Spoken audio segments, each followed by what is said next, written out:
Ayan po guys, ang ating ulam. Ayan, walang katapusang gulay po guys. Ayan, gulay tayo. Ulit guys, ayan.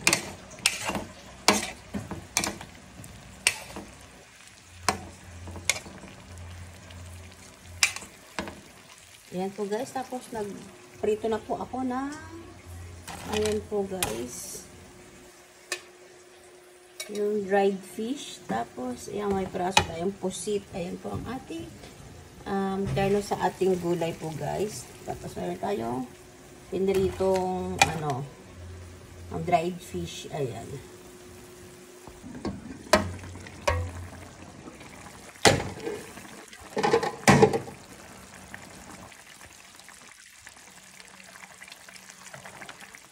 Ayan na po guys, ang ating ulam. Ayan.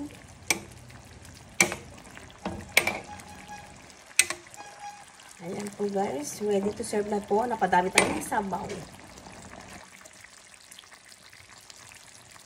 Tikman po natin guys. Sarap. Sarap po guys. Ayan na po. Tapos, itong ating ulam.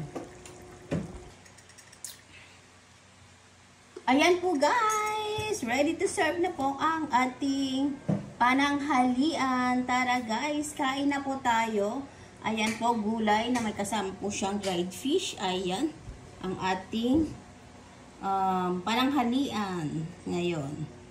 Ayan po guys, tara guys, kain po tayo. Ayan, gagawa tayo ng sausawan po dyan. Bawang suka lang po, tsaka sili. Ayan po. Tara na po, kain na po tayo.